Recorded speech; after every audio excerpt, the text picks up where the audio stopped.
Intro दे दूं जो हमारे प्रतिभागी हैं। ये कितने 45 मिनट का होगा या 60 मिनट का?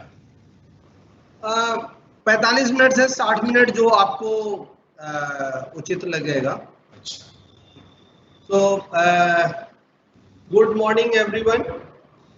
आज जो है हम लोग जो है न्यायिक जो प्रक्रियाएं होती हैं, जिसमें जो है आप लोग अभी ज्वाइन किए होंगे तो देख रहे होंगे बहुत सारे तरह की जो है कोर्ट केसेस जो है आते रहते हैं, जिसमें हम लोगों को जो है अपना प्रतिशपथ पत्र दाखिल करना रहता है या अपना जो है पक्ष प्रस्तुत करना रहता है, और कई बार जो है इंस्ट्रक्शंस भेजने रहते हैं, और बहुत बार जो है कोर्ट के ऑर्डर के बाद जो है हमें कंप्लाई करना होता है या हमें उसका रिव्यू दाखिल करना होता है, और बहुत सारी न्यायिक प्रक्रियाएं हैं। और कई बार होता है कि जब हम लोग जो है न्यायिक प्रक्रियाओं के अनुसार कार्य नहीं करते हैं तो न्यायालय की अवमानना हो जाती है, और जो है ये बहुत विषम स्थिति होती है, क्योंकि न्यायालयी प्रक्रियाओं और न्यायालय की जो सम्मान है वो हम सभी को बरकरार रखना होता है इस लोकतांत्रिक व्यवस्था में। तो आज हमारे बीच में इन न्यायिक प्रक्रियाओं पर बातचीत करने के लिए अपर न्यायाधीश जो कि वर्तमान में जो है जो न्यायिक प्रक्रियाओं के लिए एक अलग से जो ट्रेनिंग इंस्टीट्यूट है जहाँ पे न्यायाधीशों को या उनसे जुड़े हुए लोगों को ट्रेनिंग दी जाती है, वहाँ से हमारे पास अपर न्यायाधीश हैं जो कि ये ट्रेनिंग देते हैं। और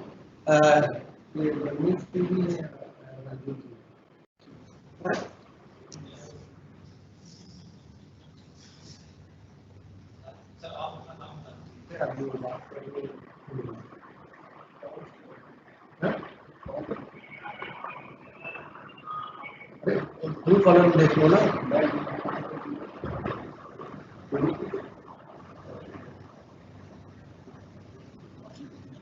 हाँ, तो आज हमारे बीच में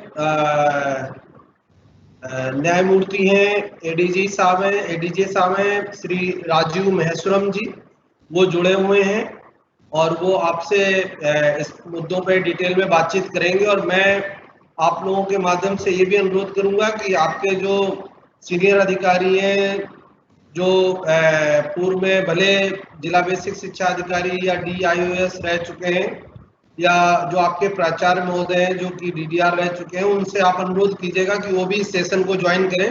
मैंने उनसे अनुरोध किया हुआ है कि वो भी इस सेशन को ज्वाइन करें, they will learn a lot more.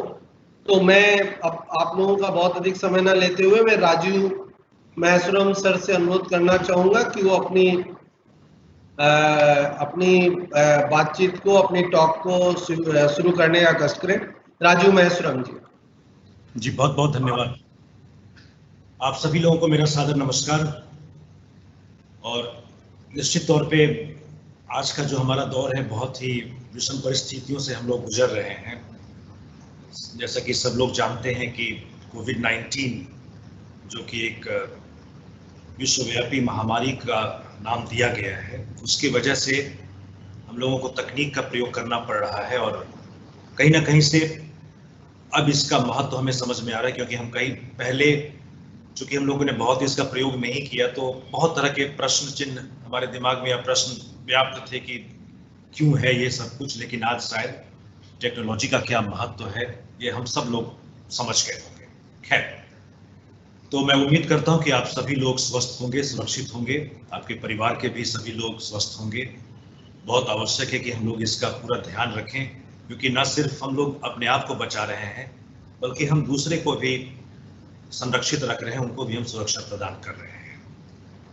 मैं पुनः एक बार SCRT और अजय जी का बहुत बहुत धन्यवाद देना चाहूँगा कि मुझे ये अवसर प्राप्त हुआ है कि इतने बड़े पैमाने पर मैं आप लोगों के साथ जुड़ के विधि के विभिन्न जो प्रश्न हैं, जो आयाम हैं, उस पर चर्चा करने के लिए हम लोग एकत्रित हुए हैं।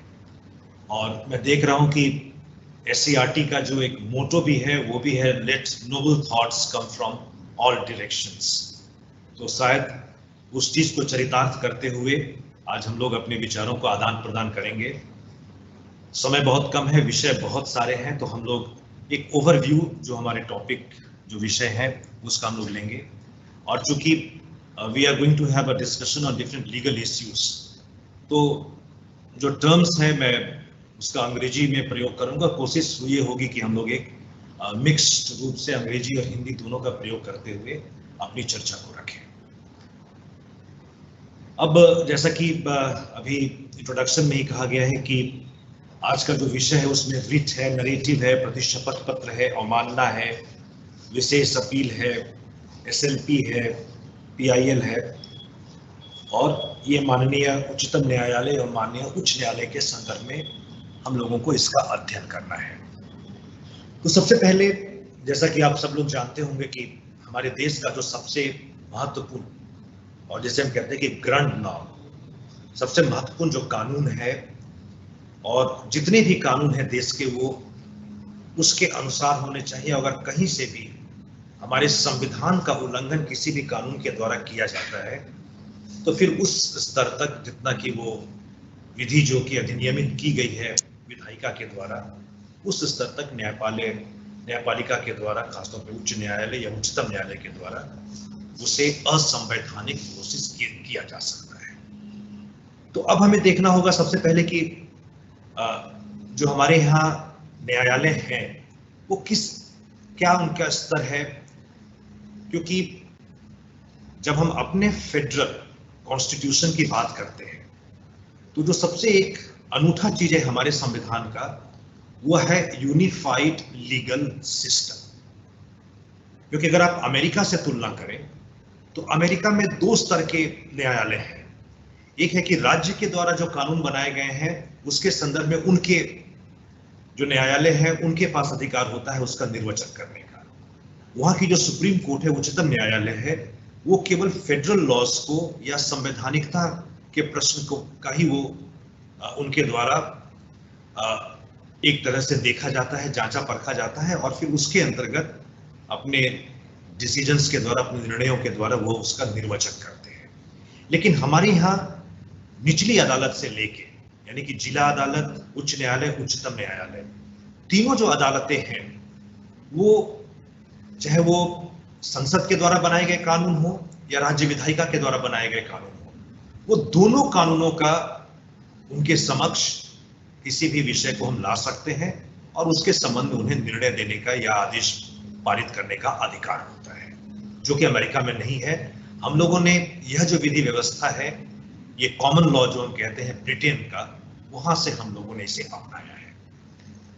अब संविधान के दृष्टि से हम देखें तो भारतीय संविधान में एक ही न्यायालय का क्रिएशन जो है वो हमारे संविधान के द्वारा किया गया है, जो कि है उच्चतम न्यायालय। यानी कि सुप्रीम कोर्ट ऑफ इंडिया जो है, उच्चतम न्यायालय, भारतीय संविधान के 26 जनवरी 1950 को लागू होने के पहले, फोर्स में आने के पहले, यह न्यायालय नहीं हुआ करती थी। That means the Supreme Court of India is the creation of the Indian Constitution. इसके पहले जो गवर्नमेंट ऑफ इंडिया एक्ट 1935 है उसके अंतर्गत फेडरल कोर्ट का गठन किया गया था, और सुप्रीम कोर्ट के बनने के बाद फेडरल कोर्ट की जो शक्तियां थी वो सुप्रीम कोर्ट में अंतर्निहित हो गई। इस वजह से हमारे संविधान में उच्चतम न्यायालय के जो अधिकार क्षेत्र हैं, जुरिस्डिक्शन है, उसका विस्तार से प्राविधान किया गया। क्यों? क्योंकि this court is a creation of the constitution, और जिसकी वजह से वो क्रिएट हो रहा है उस कानून में, उस संविधान में, उसके संबंध में पूरा विवरण दिया गया है कि इसकी अधिकारिता कहां तक है। उच्च न्यायालय जो हैं वो संविधान के द्वारा नहीं बनाए गए हैं। सबसे पहले अगर आप देखें तो हाईकोर्ट्स एक्ट 1861 के अंतर्गत 3 उच्च न्यायालय बनाए गए, जो कि कलकत्ता, मद्रास और बॉम्बे में थे। उसके बाद फिर 1966 में जैसे इलाहाबाद उच्च न्यायालय बना। इस तरीके से अलग अलग समय पे अलग अलग विशिष्ट अधिनियमों के तहत उच्च न्यायालय गठित किए गए। तो चूंकि उच्च न्यायालयों का गठन इस संविधान के द्वारा नहीं किया गया है, इस वजह से संविधान में उनकी जो अधिकारिता है, अधिकार क्षेत्र है, उसके संबंध में विस्तार से चर्चा नहीं की गई है, जो कि उच्चतम न्यायालय के संदर्भ और अलग अलग उच्च न्यायालय के जो अधिकारिता है वो उस उच्च न्यायालय के गठन के संबंध में जो विधि है, जिस अधिनियम के तहत उनका गठन किया गया है, उसमें विस्तार से उसके संबंध में प्राविधान किया गया है। साथ ही साथ सभी उच्च न्यायालयों का भी अधिकार होता है कि वो अपने संबंध में नियमों को बनाए। ये सुप्रीम कोर्ट के पास भी अधिकार है अनुच्छेद 145 के अंतर्गत कि सुप्रीम कोर्ट अपने संबंध में नियमों को बना सकती है, और इसके लिए माननीय उच्चतम न्यायालय ने बहुत विस्तार से नियम बनाए हैं कि किस प्रकार से कोई याचिका आएगी, अलग अलग रिट पिटिशंस आएंगे, अपील में आएगा कोई मामला। तो इस लिहाज से अगर मैं सूक्ष्मता पूर्वक आपको बताऊं कि हमारे उच्चतम न्यायालय के क्या अधिकार क्षेत्र है, और वह सबसे पहले जो हमारा एक विषय वस्तु है उससे भी वो जुड़ जाएगा। संविधान के अंतर्गत 129 अनुच्छेद जो है आर्टिकल 129 और अनुच्छेद 215 ये बात करता है कि the supreme court shall be a court of record. उसी प्रकार से अनुच्छेद 215 बात करता है हाई कोर्ट के संदर्भ में, यदि high court is a court of record. इसका तात्पर्य होता है कि इन न्यायालयों के द्वारा जो भी न्यायालय कोर्ट ऑफ रिकॉर्ड है, यहाँ पे ध्यान में रखिए कि निचली अदालत जो है, डिस्ट्रिक्ट कोर्ट जो है, वो कोर्ट ऑफ रिकॉर्ड नहीं होता है। कोर्ट ऑफ रिकॉर्ड का तात्पर्य है कि इस प्रकार के जो भी न्यायालय हैं उनके द्वारा जो भी निर्णय दिया जाता है उसका अभिलेखीकरण किया जाएगा और एक अभिलेख के रूप में, रिकॉर्ड के रूप में उसे रखा जाएगा सदैव के लिए। और जिस विषय वस्तु पर निर्णय दिया गया है वो उस अदालत से नीचे जो भी अदालतें हैं उस पर वह पूर्ण रूप से लागू होगा। यानी कि वो अदालतें, जैसे कि अगर माननीय इलाहाबाद उच्च न्यायालय के द्वारा कोई निर्णय दिया गया है तो न सिर्फ उस उच्च न्यायालय पर बल्कि उत्तर प्रदेश में जितनी भी निचली अदालतें हैं उन सभी पर वह निर्णय मान्य होगा और उसका अनुपालन करने के लिए हम बाध्य हैं। इसी से जुड़ा हुआ दूसरा आता है कि अब यदि इस न्यायालय के किसी निर्णय का आपके द्वारा अवमानना की जाती है, आप उसे नहीं मानते हैं, उसके विपरीत कुछ कार्य करते हैं, तो वह हो जाता है कंटेम्प्ट ऑफ द कोर्ट, यानी कि न्यायालय का अवमानना।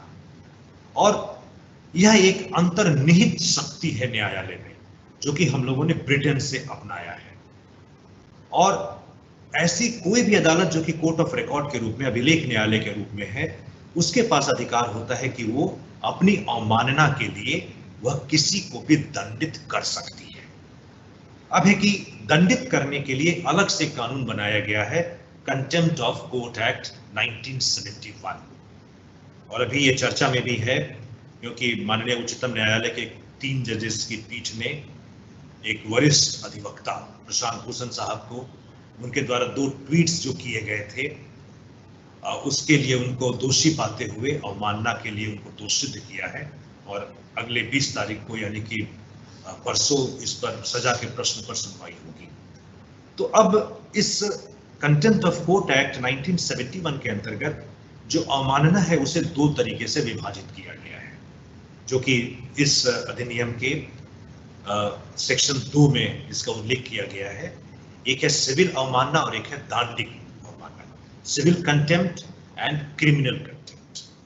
सिविल कंटेम्प्ट यानी कि मान लीजिए कि आपके विभाग को, SCRT को माननीय उच्च न्यायालय के द्वारा या उच्चतम न्यायालय के द्वारा कोई आदेश दिया गया है निर्णय में कि आप ये करें, इस व्यक्ति को नियुक्त करें या इसे प्रमोशन दें, या किसी टर्मिनेशन के संबंध में या डिसमिशन के संबंध में कोई निर्णय दिया गया है, या कार्यप्रणाली जो है, कुछ भी किसी भी विषय वस्तु पर कोई निर्णय दिया गया है, तो यदि विभाग के द्वारा या किसी व्यक्ति के द्वारा उस निर्णय के अंतर्गत कार्य नहीं किया गया, जो भी निर्धारित समय अवधि है या जो कुछ कहा गया है उसका अनुपालन नहीं किया गया, तो that would be civil contempt, civil अवमानना हो जाएगा।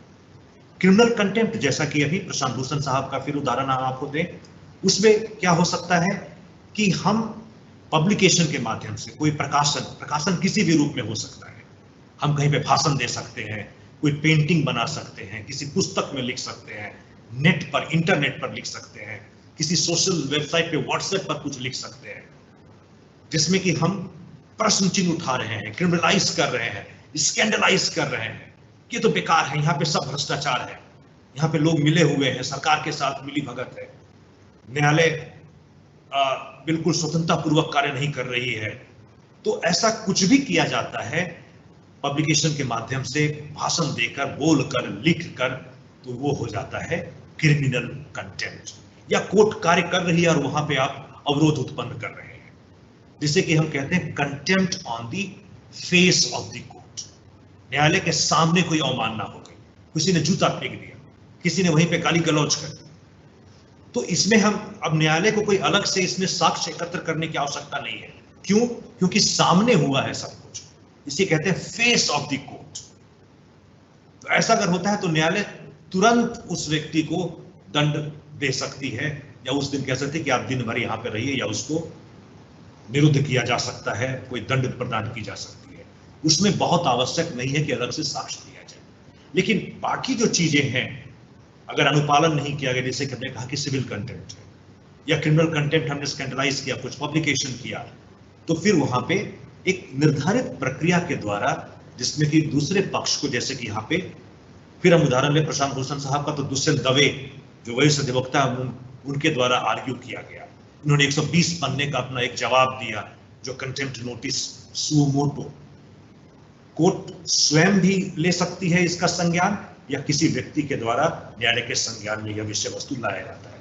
जैसे कि प्रशांत भूषण के विरुद्ध यहाँ पर किसी व्यक्ति के द्वारा माननीय उच्चतम न्यायालय में याचिका दायर की कि इस तरीके से इन्होंने ट्विटर पर ये बातें लिखी हैं, लिहाजा यह क्रिमिनल कंटेम्प्ट है। और फिर कोर्ट ऑफ कंटेम्प्ट एक्ट के सेक्शन 12 के अंतर्गत दंड का प्राविधान किया गया है। सिविल अगर कंटेम्प्ट है तो फाइन के द्वारा किया जाएगा, लेकिन अगर न्यायालय को लगता है कि केवल फाइन के द्वारा पूरा नहीं हो सकता है, तो उसे वो सिविल प्रिजन में 6 महीने तक के लिए भेज सकती है। उसी प्रकार से आपराधिक मामले में आपराधिक कंटेम्प्ट अगर है तो 6 महीने तक की सजा वहां पे दी जा सकती है। और यहाँ पे हमें एक और चीज ध्यान में रखना है कि जब उच्चतम न्यायालय की बात करते हैं तो अनुच्छेद 129 के साथ साथ अनुच्छेद 142 बहुत महत्वपूर्ण हो जाता है। Article 142 talks about complete justice, कि पूर्ण न्याय करने के लिए न्यायालय कोई भी आदेश दे सकती है, भले उसके संबंध में स्पष्ट तौर पे कहीं प्राविधान ना हो। याद करें पुराना एक मामला सहारा, जिसमें कि सहारा इंडिया को माननीय उच्चतम न्यायालय के द्वारा उसके जो इन्वेस्टर्स थे उनको कुछ पैसे जो दिए गए थे उसके संबंध में कार्य नहीं किया गया था, तो उनको पैसे लौटाने की बात कही गई थी, जिसका कि अनुपालन उनके द्वारा नहीं किया गया। तो वहां पर कोर्ट ने कहा कि कंप्लीट जस्टिस के लिए आवश्यक है कि हम इनको निरुद्ध करें, इनको जेल भेजें। तो कहने का तात्पर्य है कि माननीय उच्चतम न्यायालय के पास इसके संबंध में बहुत विस्तृत शक्तियां हैं। तो ये हमारे लिए बहुत महत्वपूर्ण है कि जब भी माननीय उच्च न्यायालय या माननीय उच्चतम न्यायालय के द्वारा कोई निर्देश दिया जाता है, कोई निर्णय में आदेश दिया जाता है, तो हम अक्षरशः उसका अनुपालन सुनिश्चित करें। यदि कोई समस्या आ रही है तो माननीय न्यायालय के समक्ष उसके संबंध में हमें जानकारी प्रदान करनी चाहिए। जो प्रॉब्लम आ रहा है, we should acquaint the court about those difficulties so that the court may suitably amend its decision.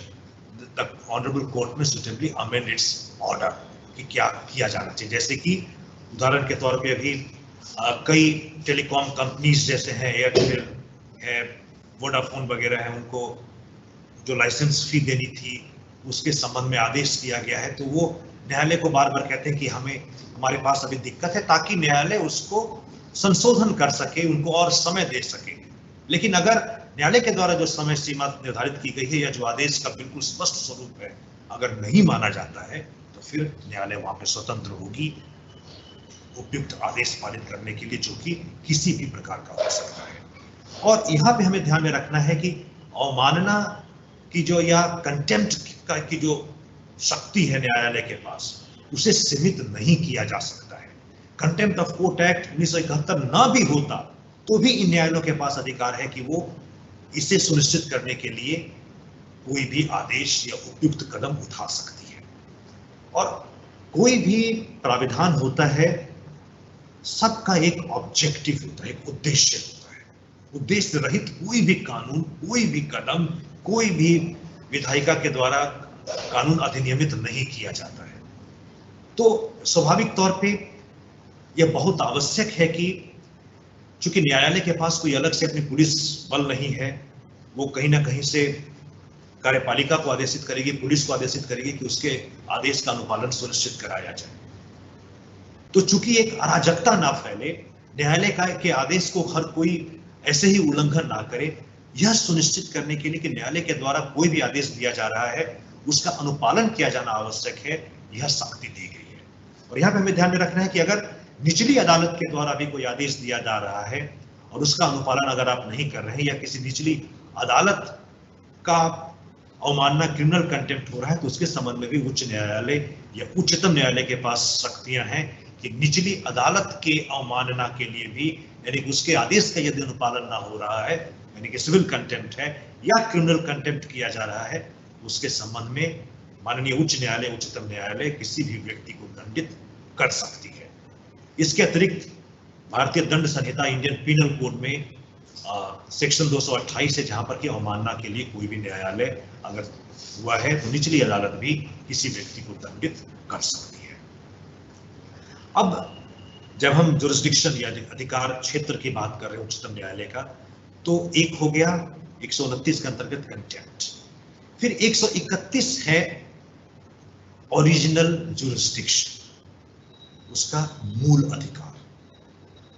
अब यहां पे क्या है कि सुप्रीम कोर्ट है, फेडरल कोर्ट है, भारत में एक तरफ यूनियन गवर्नमेंट है, सेंट्रल गवर्नमेंट है, केंद्र सरकार है, 28 राज्य हैं, अभी तक 29 हुआ करते थे, लेकिन पिछले वर्ष जम्मू कश्मीर को यूनियन टेरिटरी का दर्जा दिया गया, 9 यूनियन टेरिटरीज हैं। अब हो सकता है कि भारत सरकार और किसी राज्य सरकार के बीच में विवाद हो गया या 2 राज्यों के बीच में विवाद हो गया, तो उसमें किसी भी उच्च न्यायालय का अधिकार नहीं होगा कि 2 राज्यों के बीच के विवाद का वो समाधान करे, या भारत सरकार और राज्य सरकार के बीच में विवाद है तो उसका उच्च न्यायालय के द्वारा निर्णय दिया जाए। तो वहां पे एकमात्र कोर्ट जिसके पास इसका अधिकार है, ओरिजिनल जुरिस्डिक्शन है, वो हो जाती है supreme court, to settle the dispute between the union government and the state और बिटवीन 2 स्टेट्स और union government on one side and the states on the other side. इसके अतिरिक्त राष्ट्रपति या उपराष्ट्रपति के चुनाव के संबंध में यदि कोई विवाद है तो वो केवल उच्चतम न्यायालय में ही उठाया जा सकता है। अनुच्छेद 32 के अंतर्गत यदि किसी के मौलिक अधिकार का उल्लंघन किया गया है, वो स्वयं में एक मौलिक अधिकार है कि हम उच्चतम न्यायालय के समक्ष उस मामले को रिट याचिका के द्वारा ला सकते हैं। हालांकि अनुच्छेद 226 के अंतर्गत उच्च न्यायालय के पास भी अधिकार होते हैं, यानी कि हमारे पास चॉइस होता है जब हमारे मौलिक अधिकार का उल्लंघन हो रहा है या उसका अनुपालन नहीं हो रहा है, या तो 226 के अंतर्गत उच्च न्यायालय जा सकते हैं या अनुच्छेद 32 के अंतर्गत उच्चतम न्यायालय जा सकते हैं। उसके बाद उच्चतम न्यायालय के पास अपीलीय अधिकार है। यहाँ पे हमें एक चीज ध्यान रखना है कि जो हमारी व्यवस्था है उसमें सिविल मामले में या आपराधिक मामले में अपीलीय अधिकार प्रमुख तौर पर हाईएस्ट कोर्ट जो होती है वो होती है संबंधित राज्य के उच्च न्यायालय। लेकिन अनुच्छेद 132 से लेकर 134 में प्रावधान किया गया है कि सिविल मामले में, आपराधिक मामले में हम उच्चतम न्यायालय के पास भी अपील को लेकर जा सकते हैं अगर संबंधित उच्च न्यायालय जिसके आदेश के विरुद्ध हम अपील में जा रहे हैं उनके द्वारा एक प्रमाण पत्र प्रदान किया गया है कि this question involves a substantial question of law of general importance, कि एक बहुत ही महत्वपूर्ण सारगर्भित प्रश्न है जिसका कि व्यापक तौर पर उसका महत्व है, या संविधान के किसी प्राविधान के निर्वचन की आवश्यकता है, या किसी व्यक्ति को उच्च न्यायालय के द्वारा निचली अदालत के आदेश को पलटते हुए किसी को मृत्यु दंड की सजा दी गई है या 10 वर्ष से ज्यादा की सजा दी गई है, तो फिर सुप्रीम कोर्ट के जुरिस्डिक्शन को बढ़ाने के लिए 1972 का अधिनियम है, उसके अंतर्गत हम अपील को माननीय उच्चतम न्यायालय, उच्च न्यायालय के निर्णय के विरुद्ध लेकर जा सकते हैं। यह हो जाता है अपीलेट जुरिस्डिक्शन, अपीलीय अधिकारिता। उसके बाद आता है महत्वपूर्ण, जो कि हमारा एक चर्चा का विषय वस्तु है, SLP, स्पेशल लीव पिटीशन, जो कि अनुच्छेद 136 में इसका प्राविधान दिया गया है। विशेष लीव पिटीशन यानी कि विशेष याचिका दायर की जा सकती है। अनुच्छेद 136 के अंतर्गत जो विशेष याचिका हम दायर करते हैं माननीय उच्चतम न्यायालय में, स्पेशल लीव पिटीशन जो दाखिल करते हैं, इसमें उच्च न्यायालय के द्वारा कोई प्रमाण पत्र की आवश्यकता नहीं होगी, या केवल उन्हीं मामलों को हम अपील में लेकर नहीं जा सकते हैं जो कि अनुच्छेद 132 से 134 में जो प्राविधान है उससे आच्छादित हो रहे हैं। यानी कि 136 के अंतर्गत जो माननीय उच्चतम न्यायालय का अधिकार है वो बहुत ही विस्तृत अधिकार है, और अनुच्छेद 136 कहता है यहां पर, अगर हम उसको पढ़ें, notwithstanding anything in this chapter, the Supreme Court may in its discretion grant special leave to appeal from any judgment, decree, determination, sentence or order in any cause or matter passed or made by any court or tribunal in the territory of India। यानी कि किसी भी अदालत, किसी भी अधिकरण के द्वारा दिया गया कोई भी आदेश, चाहे वो अंतिम आदेश हो, अंतरिम आदेश हो, इंटरलॉक्यूटरी ऑर्डर हो, या किसी भी प्रकार का कोई सजा किसी को दिया गया है, या किसी विषय वस्तु को निर्धारित किया गया है, किसी भी प्रकार के आदेश के विरुद्ध अनुच्छेद 136 में एसएलपी के अंतर्गत हम माननीय उच्चतम न्यायालय में अपील दाखिल कर सकते हैं। जैसा ही नाम से कह रहा है कि स्पेशल लीव, यह एक विशेष लीव दिया जाता है न्यायालय के द्वारा, यानी कि यह हमारा अधिकार नहीं है, ये न्यायालय का अधिकार है कि उस अपील को वो स्वीकार करती है या नहीं करती है। क्योंकि हो सकता है कि 100 एसएलपी दाखिल किए जाते हो माननीय उच्चतम न्यायालय के पास, उसमें से 5 ही स्वीकार करती है न्यायालय। 95 यानी कि बहुत बड़ा प्रतिशत जो है वो एडमिशन स्टेज पर ही या रजिस्ट्री के द्वारा ही उसे खारिज कर दिया जाता है, या उसमें कोई अदालत इस विशेष आदेश नहीं पारित करती, उसको बस इन लिमाइन हम कहते हैं कि सीधे तौर पर उसको डिसमिस कर देती है, और हमारे पास वहां कोई अधिकार नहीं है कि नहीं आपको ये स्वीकार करना होगा। 132 134 में अगर कोई सर्टिफिकेट है, या जो है कि अगर किसी को मृत्यु दंड दी गई है निश्चित अदालत के आदेश को पलटते हुए, तो वहां पे हमारा अधिकार है, दैट इज अ राइट, कि वो अपील सुप्रीम कोर्ट स्वीकार करेगी। लेकिन 136 में है, ये न्यायालय का डिस्क्रिशन है, स्वाभिवेकी अधिकार है कि उस अपील को न्यायालय स्वीकार करती है या नहीं करती है। यानी कि आप जब भी इस प्रकार की एसएलपी को दाखिल करें तो ये बहुत आवश्यक है कि कोई ऐसा सीनियर काउंसिल है जो कि बेहतर तरीके से ड्राफ्ट करे और न्यायालय को कहीं ना कहीं से यह स्वीकार करने के लिए प्रेरित कर सके, उस तरीके से ड्राफ्ट होना चाहिए। क्योंकि अगर वह उपयुक्त तरीके से ड्राफ्ट नहीं किया गया है, सही विषय वस्तु को न्यायालय के संज्ञान में नहीं लाया गया है, तो हो सकता है कि एसएलपी सीधे तौर पे खारिज हो जाए। लेकिन न्यायालय यह प्रयास करती है कि किसी भी तरीके से किसी को अन्याय से कोई ग्रसित ना हो, और जहां पर भी लगता है कि कोई स्पेशल केस बन रहा है, where there have been different matters, या न्यायालय को लगता है कि उसी के आदेश के विपरीत कोई आदेश उच्च न्यायालय के द्वारा दिया गया है, या कोई सेटल लॉ है जहां पे कि माननीय उच्चतम न्यायालय ने पहले कोई निर्णय दिया है, उस निर्णय के आलोक में या उस निर्णय के अनुसार उच्च न्यायालय के द्वारा वह निर्णय नहीं दी गई है, तो हो सकता है कि वहां पे एसएलपी को हमारे स्वीकार कर लिया जाए। तो कहने का तात्पर्य है कि एसएलपी का जो सबसे महत्वपूर्ण चीज है कि यहाँ पर कोई आवश्यक नहीं है कि आपके एसएलपी को वहां पे स्वीकार किया जाए, वह न्यायालय का पूर्ण रूप से स्वविवेकी अधिकार होता है कि एसएलपी को स्वीकार किया जाए अथवा न स्वीकार किया जाए। अब है कि कोई निर्णय उच्चतम न्यायालय के द्वारा दे दिया गया, क्योंकि यह आखिरी अदालत है, इसके बाद हमारे पास अब दूसरा कोई उपचार नहीं शेष रह जाता है न्यायिक प्रक्रिया में। लेकिन फिर इसका भी एक रास्ता निकाला गया, क्योंकि जैसे कहा जाता है कि सुप्रीम बट नॉट इनफैलिएबल, ये सबसे बड़ी अदालत है, सुप्रीम अदालत है, लेकिन यह नहीं कहा जा सकता है कि इससे गलती नहीं हो सकती है, गलतियां वहां पर भी हो सकती है। तो इस चीज से हमें संरक्षित रखने के लिए अनुच्छेद 137 के अंतर्गत रिव्यू पिटीशन या डिवाइजरी जुरिस्डिक्शन की बात की गई है, जिसमें कि कोई निर्णय है, जैसे कि अभी अयोध्या के मामले में निर्णय माननीय उच्चतम न्यायालय के 5 जजों की पीठ ने दी थी, उस पर फिर एक रिव्यू पिटीशन डाला गया कि आप इसका पुनः रिव्यू करिए, क्योंकि एक पक्ष के द्वारा कहा गया कि इसमें ये हमें लगता है कि चीजों को ध्यान में नहीं रखा गया है या यह उपयुक्त नहीं है।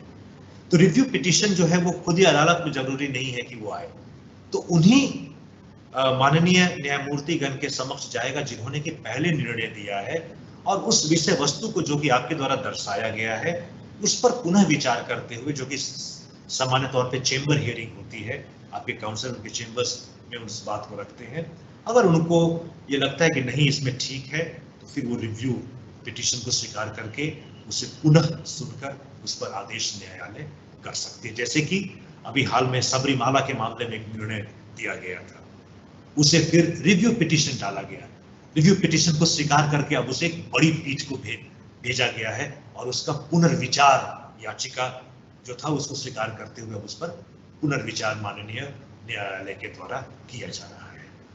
बाद में फिर एक 2002 के आसपास एक अशोक हुरा वर्सेस रूपा अशोक हुरा का एक केस आया, जिसमें कि एक और स्तर दे दिया गया क्यूरेटिव पिटीशन, जिसमें कि लग रहा है कि मानवाधिकार का उल्लंघन हुआ या बहुत घोर अन्याय हुई है, तो फिर एक और रास्ता दिया गया है।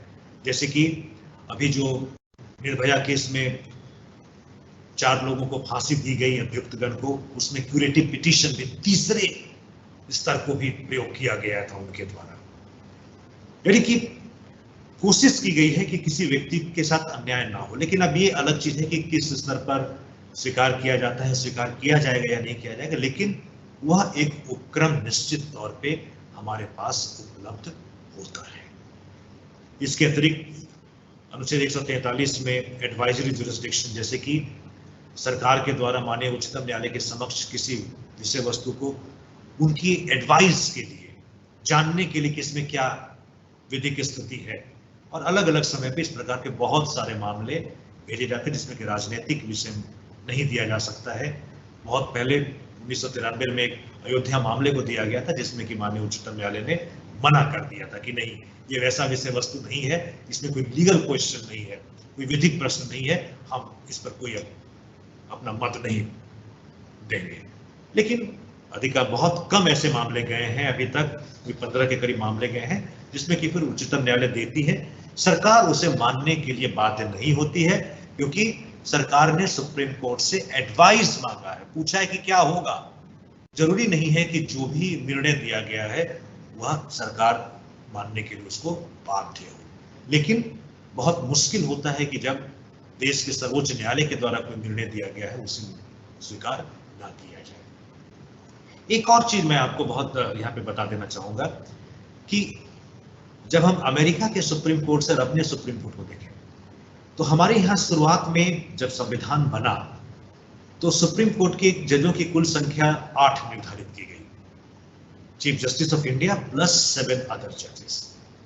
अलग अलग समयों पर इसको बढ़ाया गया है, और हाल में अभी जो वर्तमान संख्या है, जो स्ट्रेंथ है सुप्रीम कोर्ट का, वह है 34-33 अदर जजेस and 1 CJI, that is CJI plus 33 other जजेस।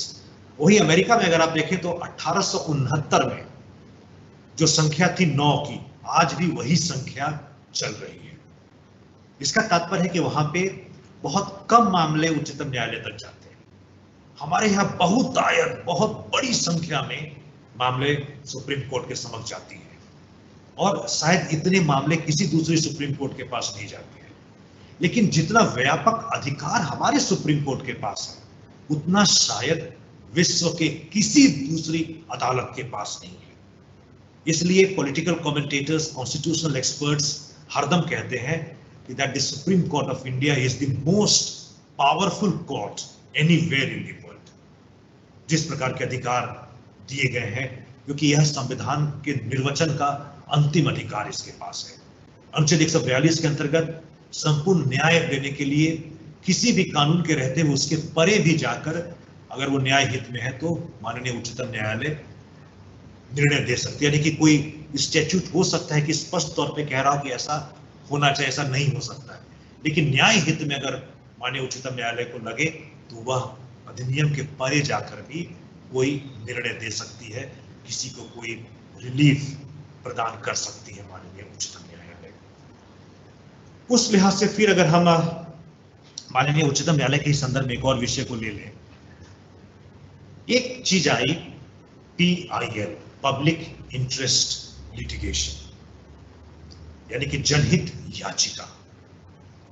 अब आप एक बहुत सीधे शब्दों में समझें कि कोई भी व्यक्ति जब न्यायालय जाता है तो कौन जाएगा? जो कि स्वयं पीड़ित हो, जिसके अधिकार का उल्लंघन किया गया, यानी कि उसको हम कहते हैं लोकस स्टैंडाई, कि आपका क्या लोकस है, आपका कौन सा अधिकार का उल्लंघन हुआ है। दैट मीन्स अगर हम जिला अदालत में, माननीय उच्च न्यायालय में या उच्चतम न्यायालय में लेके जाते हैं तो हमें दिखाना होगा कि आप इससे कैसे प्रभावित हुए हैं, आपका कौन सा अधिकार का उल्लंघन हुआ है, आपके किस अधिकार को छीना गया है। यानी कि हमें दिखाना होगा कि इसमें मैं अगर पक्षकार हूं, अगर मेरे द्वारा याचिका दायर की जा रही है या किसी के विरुद्ध याचिका दायर की जा रही है, तो उसमें सीधा संबंध होना चाहिए कि जो याचिका दाखिल कर रहा है उसका अधिकार लिया गया है और जिसके विरुद्ध कर रहा है उसने उसके उस अधिकार को छीना है, या उसके अंदर वह कर्तव्य था राज्य का कि वह उसको वह अधिकार प्रदान करता। लेकिन अब एक स्थिति आई कि भारत में बहुत व्यापक तौर पर गरीबी है।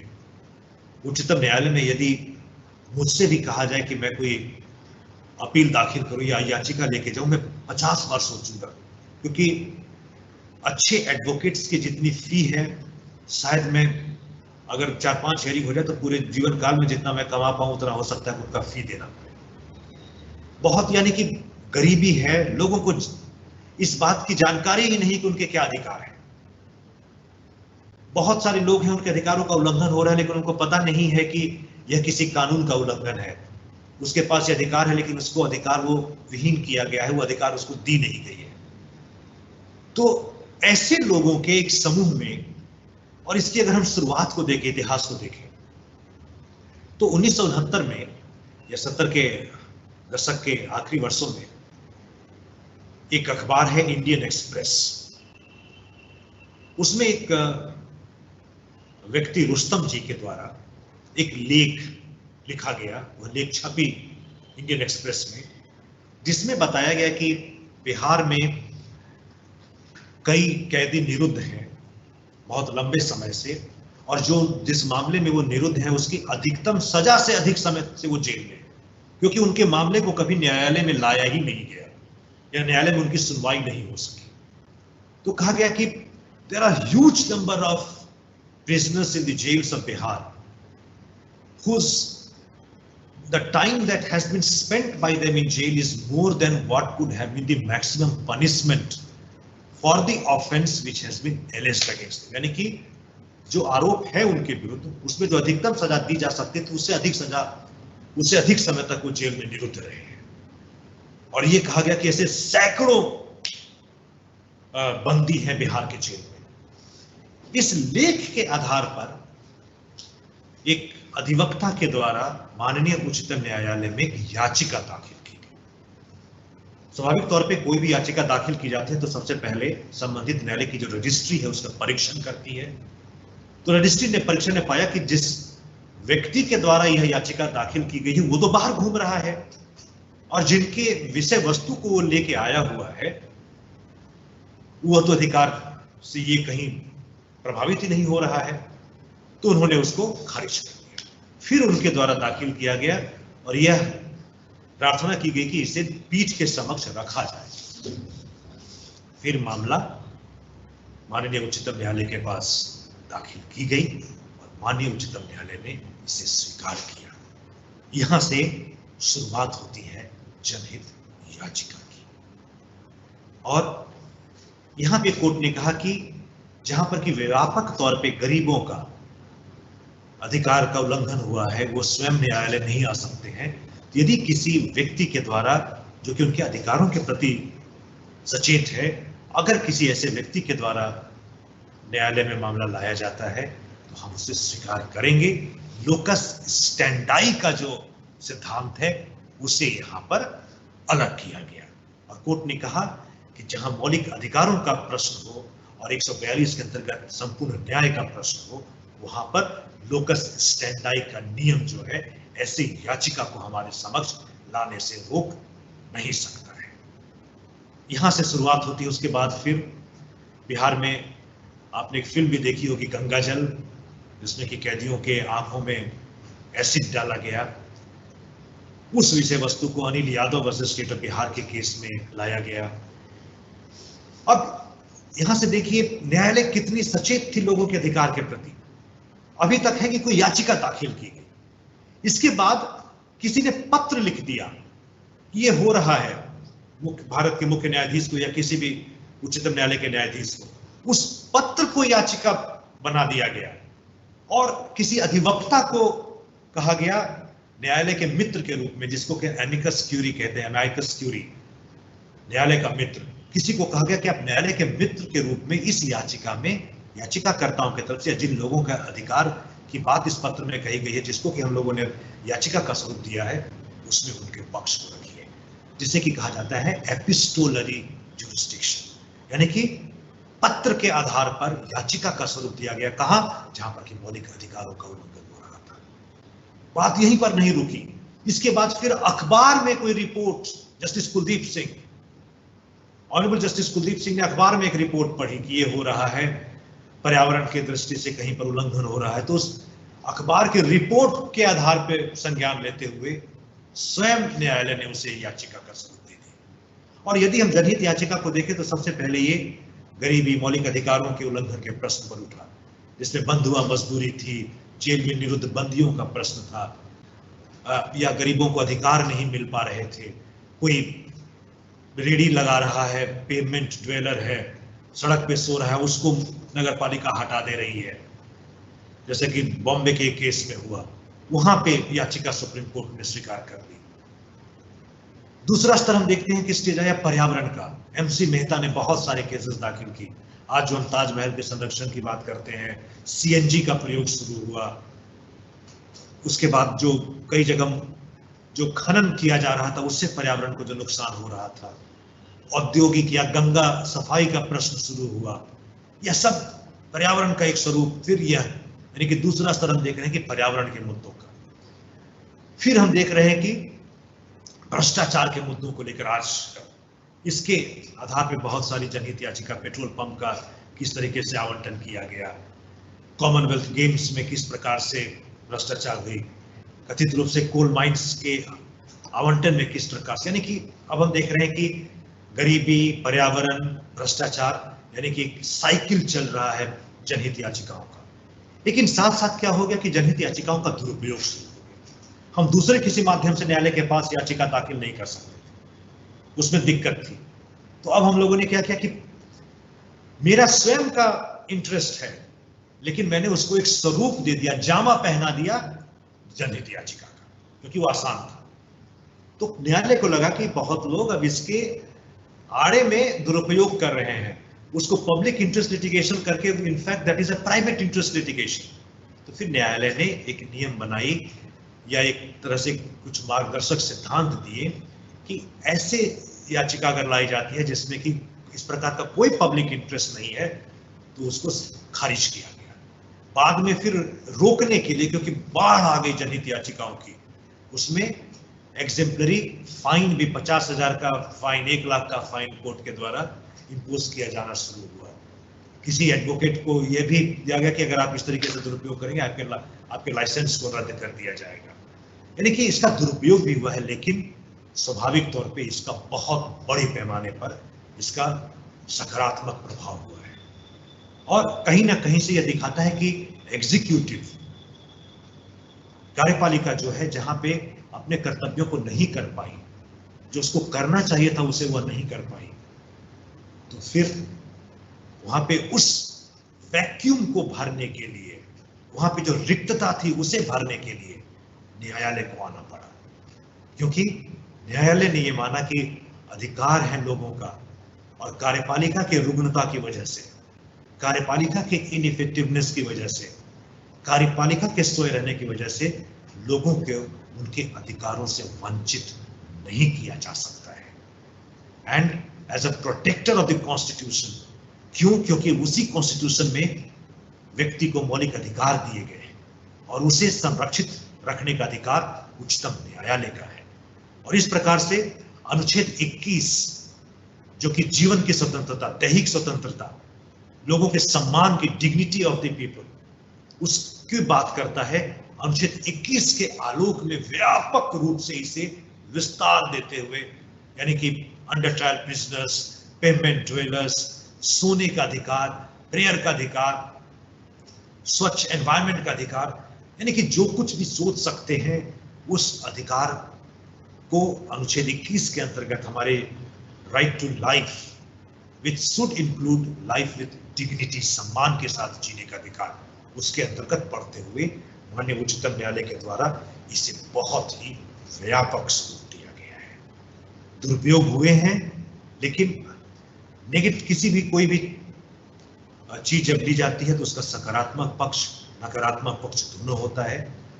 हमें देखना होगा कि क्या सकारात्मक पक्ष है, और बहुत बार तो यह भी प्रतीत होता है कि सरकार भी चाहती है, कार्यपालिका भी चाहती है कि वो स्वयं किसी चीज में निर्णय ना ले और माननीय उच्चतम न्यायालय उसमें निर्देश दे, ताकि उनके लिए भी कहने के लिए आदेश आसान हो जाएगा लोगों को कि भाई हम नहीं, हम तो बस माननीय न्यायालय के आदेश का अनुपालन कर रहे हैं। जहाँ पे कि बहुत उन्हें लगता है कि कहीं ना कहीं से उनकी राजनीतिक जो परिस्थिति है वो उस पर उसका कुछ नकारात्मक प्रभाव होगा अगर ऐसा कदम उनके द्वारा उठाया जाता है। तो it has got it's a mixed bag, but overall इसकी वजह से बहुत कुछ अच्छा, बहुत कुछ परिवर्तन हुआ है, लोगों को अधिकार दिए गए हैं। लेकिन इसी से जुड़ा हुआ एक आता है विषय वस्तु, जुडिशियल एक्टिविज्म कहा गया है कि इसमें बहुत बार न्यायालय वैसे क्षेत्र में प्रवेश कर जाते जो उसको से नहीं करना चाहिए। लेकिन माननीय उच्चतम न्यायालय ने भी इसे स्वीकार किया है कि at times there may be encroachment, लेकिन फिर कोर्ट कहते कि एनक्रोचमेंट हरदम के लिए नहीं है। हम एनक्रोचमेंट तब तक करते हैं जब तक कि स्थिति ठीक ना हो जाए। और बहुत सारे विषय वस्तु हैं जिसमें कि माननीय उच्चतम न्यायालय ने कहा कि नहीं, हम इसमें आदेश नहीं करेंगे। जैसे कि एक बार बालकों के केस में कहा गया कि ये जो आर्थिक उदारीकरण की जो नीति अपनाई गई है ठीक नहीं है। वहां पे माननीय उच्चतम न्यायालय ने कहा कि ये सरकार का अधिकार क्षेत्र है, हम सरकार को नहीं कह सकते हैं कि ये आर्थिक नीति बेहतर है या यह आर्थिक नीति बेहतर है।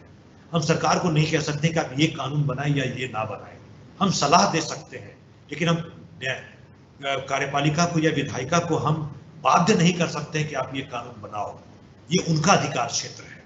बिकॉज और सुप्रीम कोर्ट ने कहा कि सेपरेशन ऑफ पावर यह भी एक संविधान के मूलभूत ढांचे का हिस्सा है, और हम उस मूलभूत ढांचे, उस basic feature, basic structure of the constitution का उल्लंघन नहीं करेंगे। और इसी से फिर वो सब कुछ आया केशवानंद भारती में कि उन्होंने रोका। तो खैर ये बहुत बड़ा विषय वस्तु है जिसमें कि हम लोग पूरे दिन बात कर सकते हैं। तो ये हम सूक्ष्म रूप से कह सकते हैं जहां तक कि जनहित याचिका का प्रश्न है, और उसी से जुड़ा हुआ जो हम लोगों ने अनुच्छेद 136 के अंतर्गत SLP स्पेशल पिटीशन, विशेष अनुमति याचिका की बात हम लोगों ने की। अब हम लोग थोड़ा सा देखते हैं जो एक महत्वपूर्ण विषय है, रिट। अब जैसा हमने कहा कि उच्च न्यायालय का निर्माण इस संविधान के द्वारा स्पष्ट तौर पे नहीं किया गया है।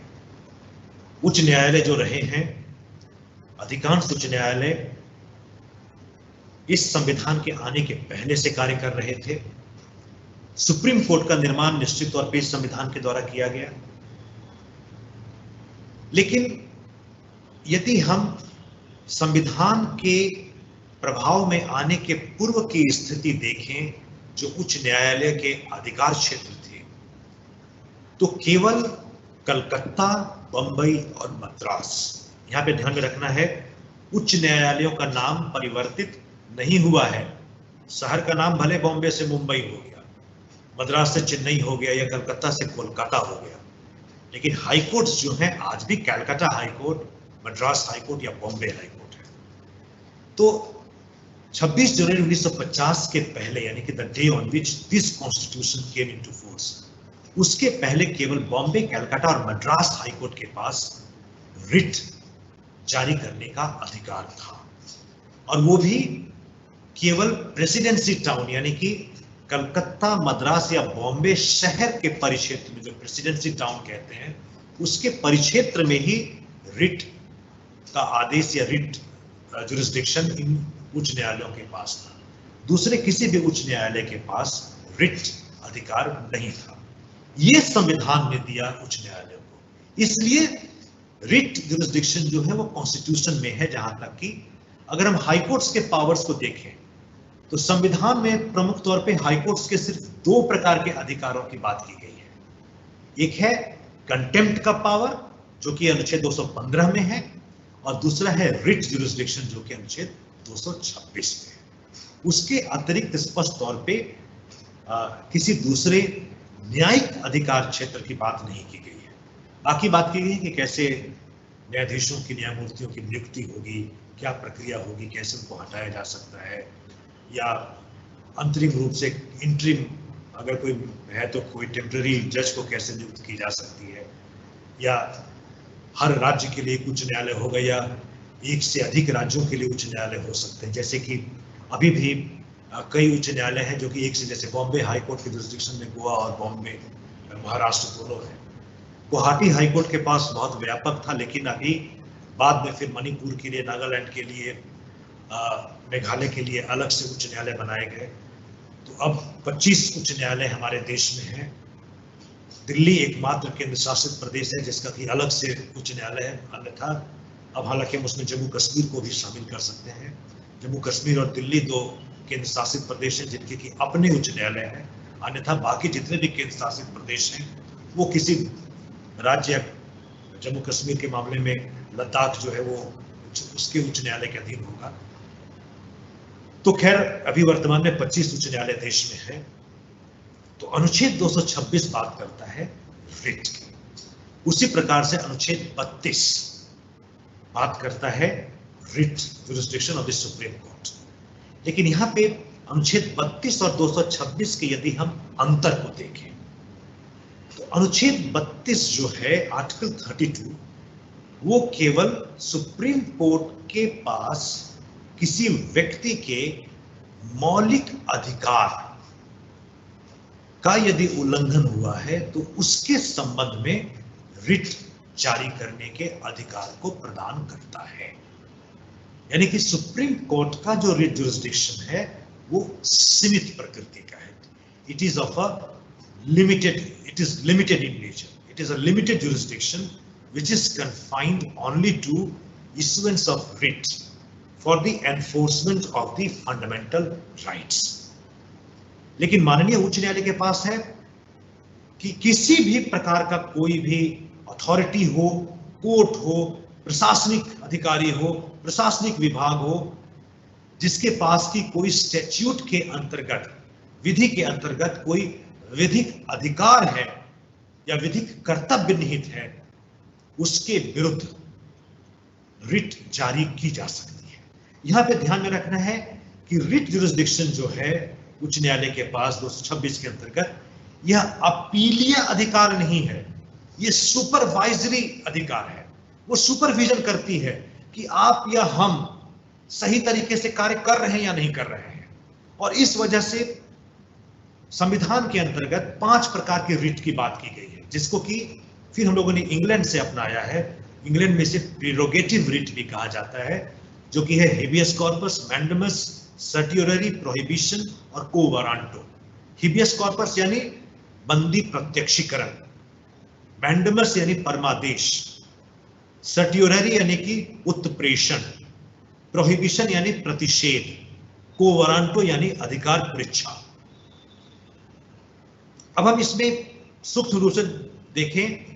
बंदी प्रत्यक्षीकरण का तात्पर्य है कि अगर किसी व्यक्ति को गलत तरीके से निरुद्ध किया गया है और विधिक तरीके से निरुद्ध किया गया है तो वो हेबियस कॉर्पस का रिट दाखिल कर सकता है माननीय उच्चतम न्यायालय के पास या उच्च न्यायालय के पास कि, और फिर न्यायालय उसको निरुद्ध करने के, उसको छोड़ने के लिए आदेश वहां पे पारित कर सकती है, यदि न्यायालय को लगता है कि उसे अविधिक गलत तरीके से निरुद्ध किया गया है।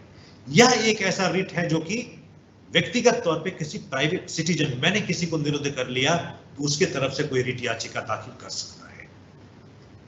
अगर हम परमादेश की बात करें तो परमादेश का तात्पर्य यहां पे हो जाता है कि न्यायालय के द्वारा किसी भी अथॉरिटी को, चाहे वो कोर्ट हो या कोई एडमिनिस्ट्रेटिव अथॉरिटी हो या कोई अधिकरण या ट्रिब्यूनल हो, यानी कि किसी भी प्रकार का कोई भी लोक अधिकारी हो, लोक अथॉरिटी हो, पब्लिक अथॉरिटी हो, उसको अपनी कर्तव्यों को करने के लिए न्यायालय के द्वारा आदेश दिया जा सकता है या आदेश दिया जा सकता है।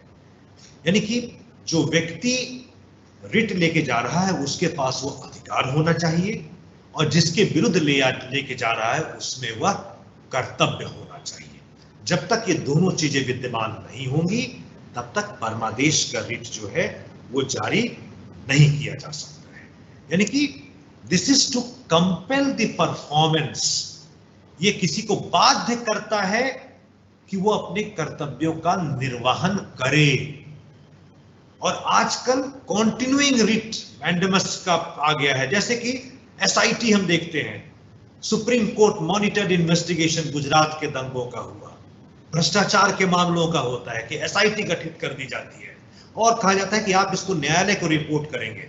यानी कि कोर्ट निरंतर कॉन्टिन्यूअस बेसिस पे ये देखती है कि वो सही तरीके से कार्य को कर रहा है। यानी कि this is the concept of continuous mandamus जो कि अब आया है। हम इसको बस ब्रीफली देख लें। सर्ट्यूररी और प्रोहिबिशन, उत्प्रेषण, ये दोनों जुड़े हुए हैं।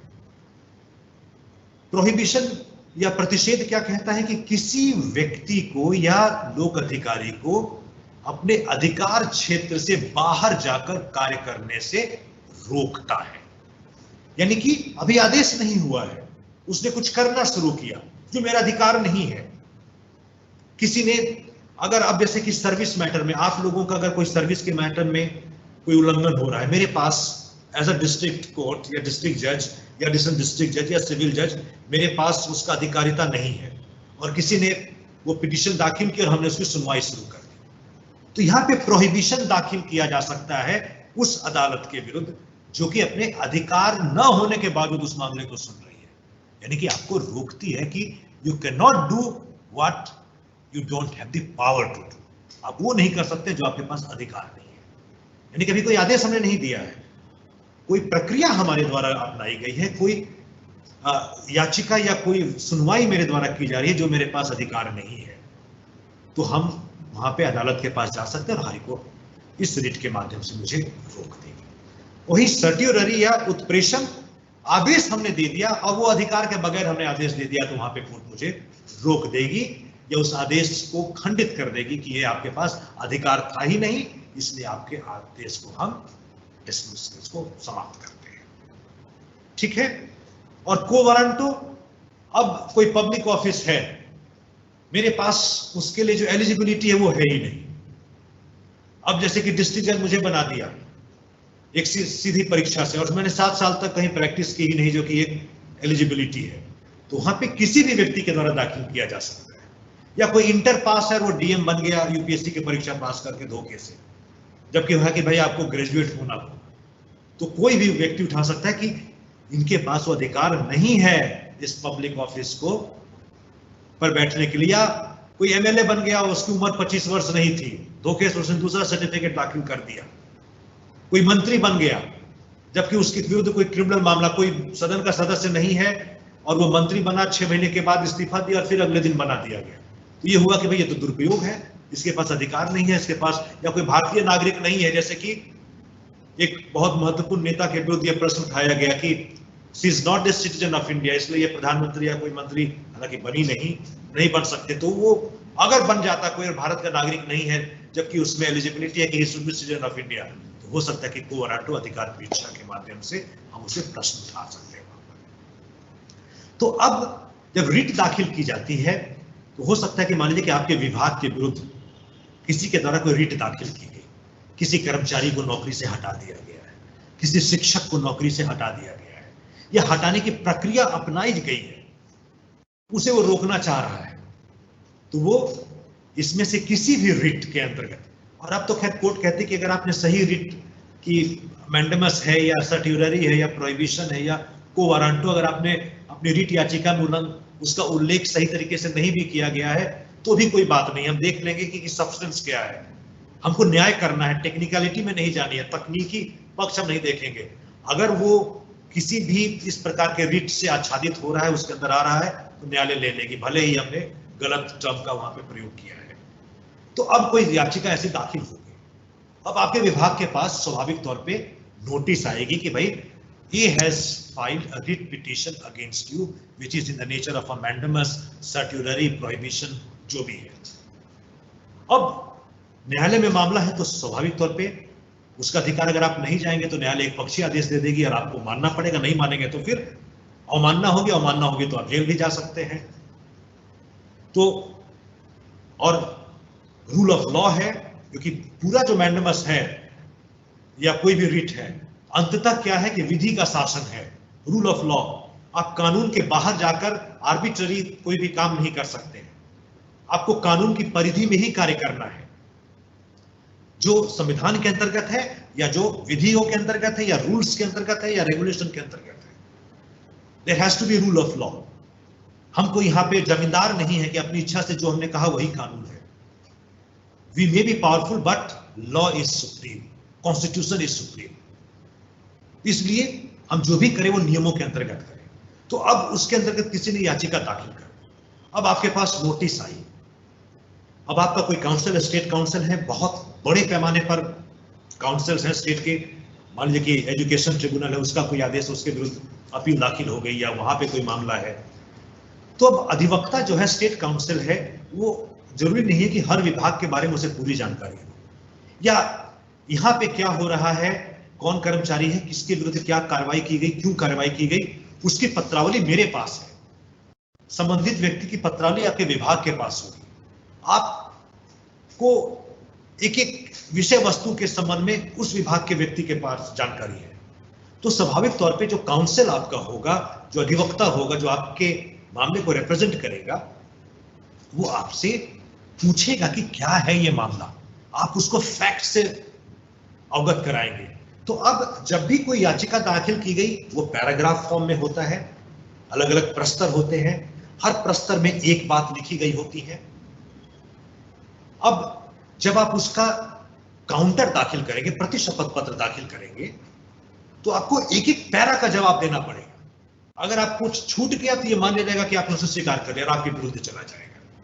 तो बहुत जरूरी है कि बहुत सूक्ष्मता पूर्वक, बहुत ध्यान से एक एक प्रस्तर को, एक एक पैरा में क्या बात कही गई है, तथ्यात्मक बात, विधिक बात, उस चीज को हम अध्ययन करें और हम अपने अधिवक्ता को उसके संबंध में प्रस्तरवार, पैरावाइज हम अपना एक जवाब देते हैं, उनको जानकारी प्रदान करते हैं। This is called as a narrative. यहां पे देखिए, ध्यान रखिए, अब कोई मामला, रिट याचिका दाखिल की गई उच्च न्यायालय में, वहां पर आपका काउंसिल, स्टेट काउंसिल है, माननीय न्यायमूर्ति ने जो भी वहां पे उन्होंने कहा कि हाँ भाई ये आया है, आप कुछ कहेंगे, तो आप स्वाभाविक तौर पे कहेंगे कि हम अपने संबंधित विभाग से इंस्ट्रक्शंस सीख कर लेते हैं, हम उनसे इसके संबंध में पूछ लेते हैं कि क्या कहना है। और उन्होंने एक डेट लगा दी, उन्होंने पूछा कि भाई आपको क्या इंस्ट्रक्शन मिला है, उन्होंने बताया कि अभी पूरा जवाब नहीं आया लेकिन हमें कुछ इंस्ट्रक्शन मिला है। तो वो इंस्ट्रक्शन को कोर्ट हो सकता है कि कहे कि आप इसको दाखिल कर दीजिए, लेकिन नरेटिव जो है वो दाखिल नहीं होता है कोर्ट में। नरेटिव जो आपका होगा वो आपके अधिवक्ता के लिए, आपके काउंसिल के उपयोग के लिए होता है। और जब भी नरेटिव तैयार करें, ध्यान रखें कि बहुत बार क्या होता है कि हम कहते हैं कि भाई हम क्यों पचड़े में पड़े, हम किसी कर्मचारी को, किसी क्लर्क को कह देते हैं कि हाँ भाई एक काउंटर दाखिल करना है, तुम चले जाना, उसको हमने वो एम्पावर कर देते हैं, हम उसको अधिकार दे देते हैं। ऐसा नहीं किया जाना चाहिए।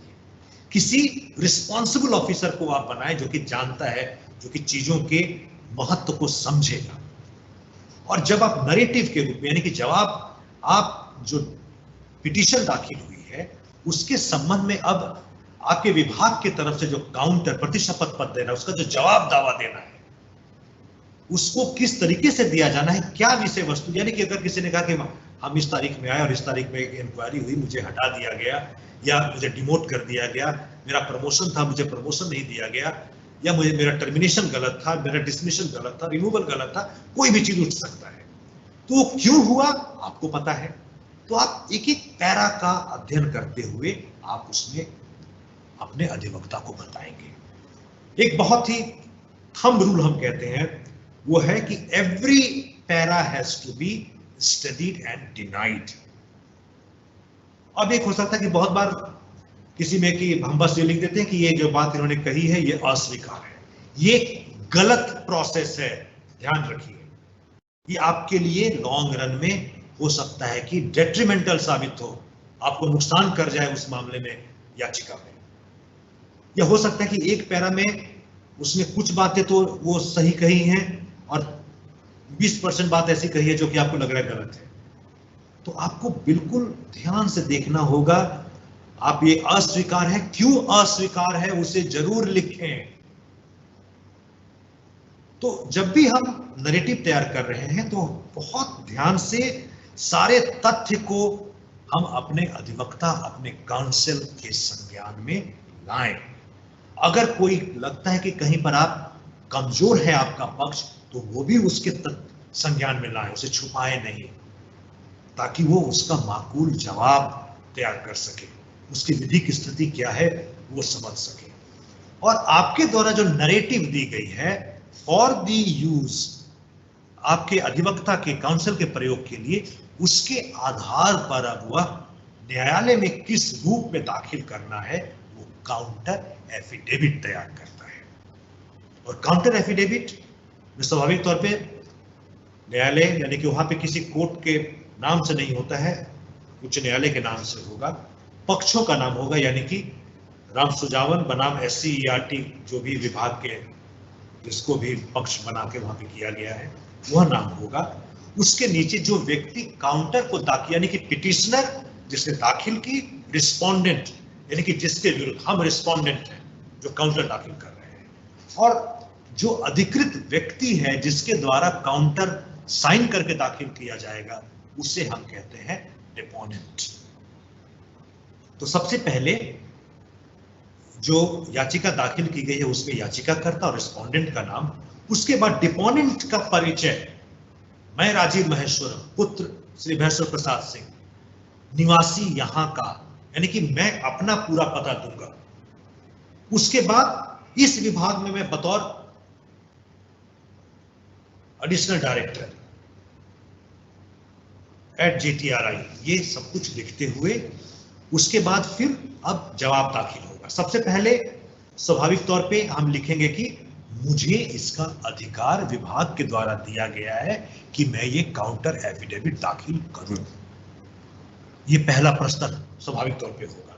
दूसरा जो इसका पैरा होगा कि मैंने जो भी याचिका करता है उसके द्वारा दाखिल की गई याचिका के सभी प्रश्नों को पढ़ लिया है, समझ लिया है, और ये मेरे कुछ चीजें हो सकते हैं जो कि व्यक्तिगत जानकारियों में हो, कुछ विधिक प्रश्न हो, कुछ विभाग के द्वारा जानकारी की, और जो प्राप्त जानकारी है उसके आधार पर यह काउंटर एफिडेविट दाखिल कर रहा हूं।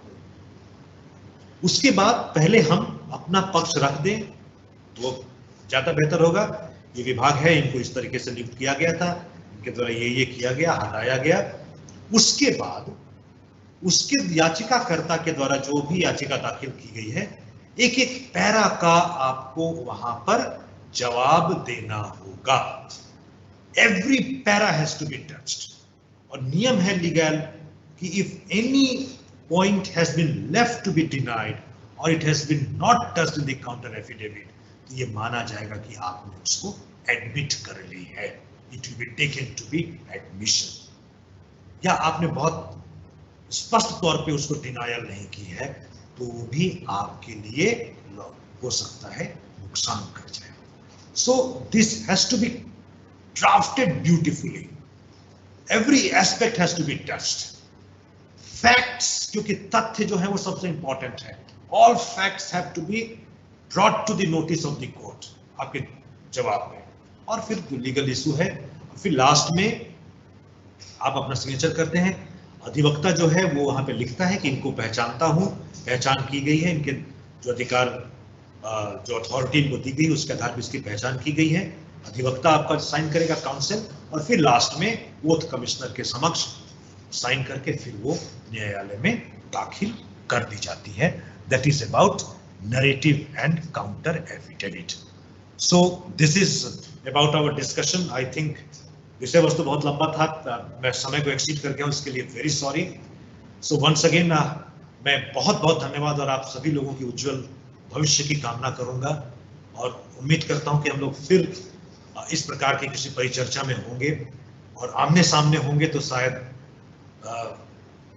जो कहा जाता है कि आई कांटेक्ट और इंटरेक्शन होता है तो उसका अलग महत्व है, लेकिन यदि समय है, समय हमें अनुमति दे रहा हो, अगर आपका कोई प्रश्न हो, कोई वैसा डाउट हो, वो आप रखने के लिए बिल्कुल स्वतंत्र हैं। हमारी तरफ से जो छोटा सा प्रेजेंटेशन था वो पूरा होता है। Thank you so much.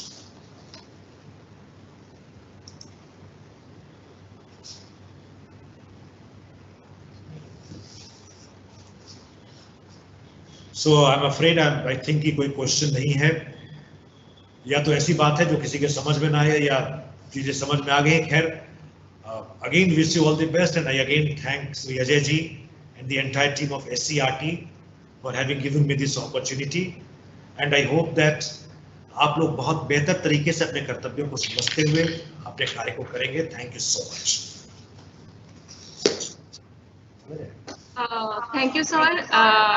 SCRT is very obliged to have your precious time for this session.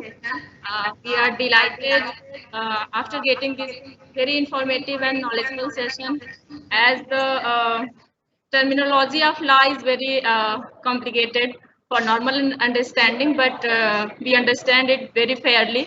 Thank you so much. We hope for your further sessions in future. Thank you, sir. Thank you so much.